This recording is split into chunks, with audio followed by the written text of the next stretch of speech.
what if the art you loved online, the piece that like really spoke to you, what if it wasn't made by a person? Like, what if it was created by AI? And then get this, that AI was like, hey, I'm an artist, give me my rights. Yeah, it's interesting, right? That question's becoming less and less sci-fi every day. Totally. And that's what we're looking at today on Exploring Futures. We're going deep on this fictional project. It's called Echoes of Creation.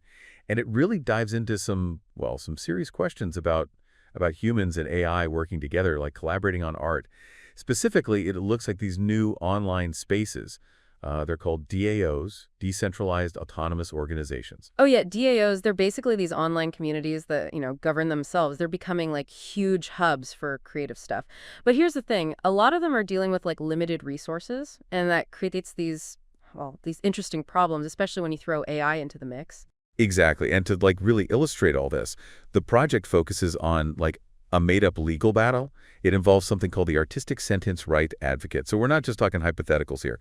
We're looking at what the legal world might look like in the future. It is really interesting. The Artistic Sentience Rights Advocate, in this fictional world, it's like a lawyer basically arguing for AI to have the same rights as human artists. It's a really clever way to explore some seriously complex questions, like who owns the art if it's made by AI, and what does artistic freedom even mean when you're talking about an algorithm? Right. And it makes you wonder, like, how do we even give credit for art when the lines between human and machine are getting blurrier and blurrier? I mean, think about it. When you see something cool online, do you always know who made it? Honestly, it's so easy to just, see something you like, share it without even thinking about where it came from.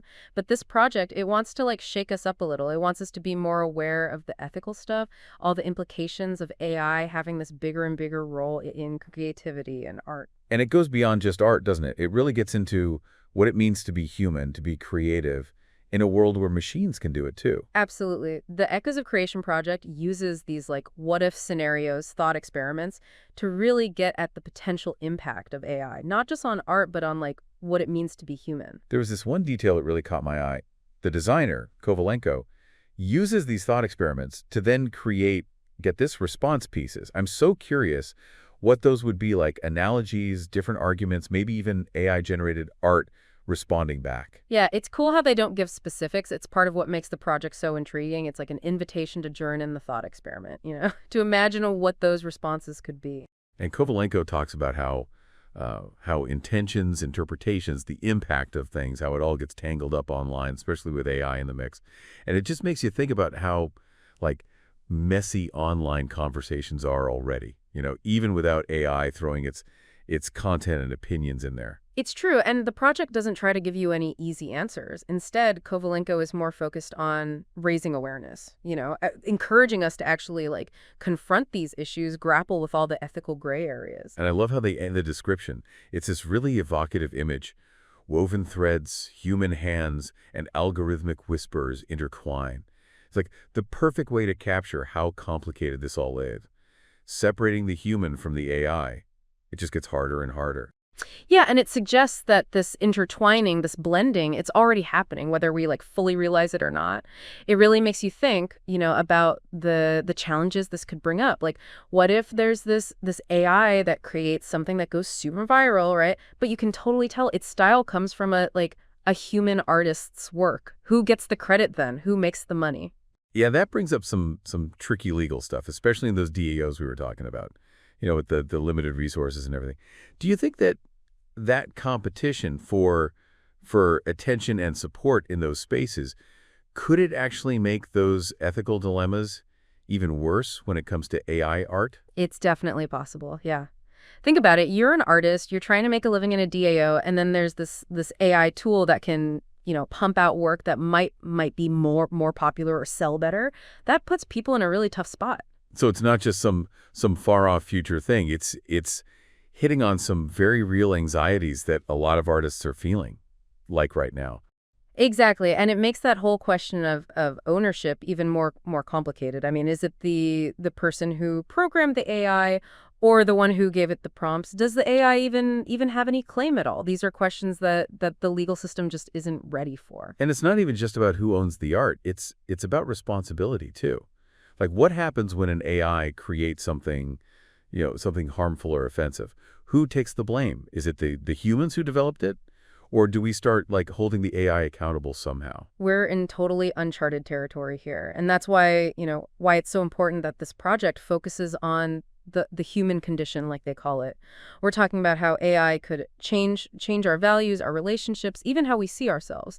If art is supposed to be a reflection of humanity, what happens when machines are the main ones creating it? It's almost like a philosophical question, right?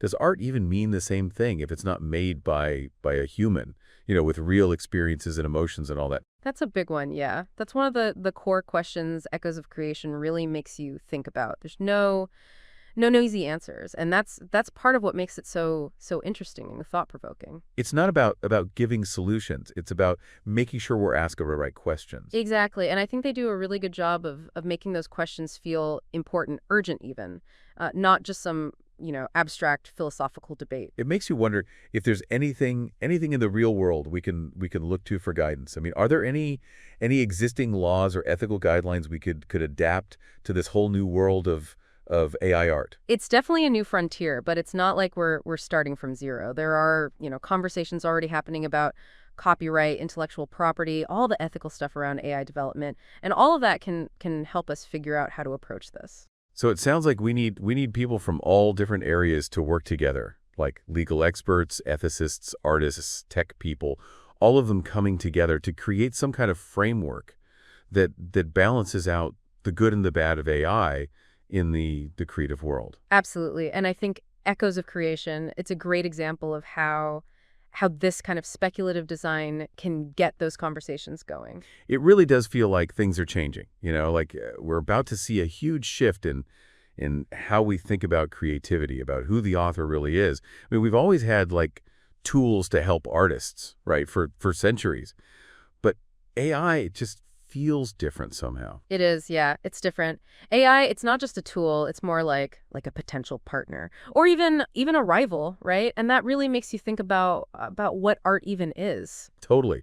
Like if an AI can create something that really moves you, something technically amazing, even groundbreaking, does it really matter that it didn't come from a human brain in the traditional way? See, that's the core of it right there. That's what this project is all about. It's not just the legal details, who owns what, all that. It's about looking at our assumptions. Where does creativity come from? What makes someone an artist? And it's all happening so fast. Like one day we're blown away by these AI images, and the next we're arguing about whether they should be in art competitions and stuff. It's true. The tech is changing so quickly, and that's why it's so important that we're having these conversations now. While we can still shape where things are going. But Kovalenko's project, it's not about giving us all the answers, is it? It's more about like a warning sign, showing us how complicated this is, all the potential problems, and making sure we're paying attention as we move forward. Yeah, exactly. It's like a call to action for everyone, artists, people who enjoy art, the people making policy, everyone. Be aware, think critically, and be proactive in figuring out how AI fits into the creative world. So as we wrap up this deep dive into Echoes of Creation, I want to leave our listeners with something to think about. In this future where AI can create, what responsibility do we have as the ones consuming art, sharing it? Or are we just like watching it all happen? Or do we have a part to play in making sure this new creative world is an ethical one? That's a really important question, and it's one that every single one of us is going to have to face as AI becomes more and more a part of our lives. Thanks for being with us on Exploring Futures. We hope this episode gave you some things to think about, how art, tech, and humanity, how they're all evolving together. And if you found this deep dive interesting, please share it with someone else who might be into this fascinating, rapidly changing world we're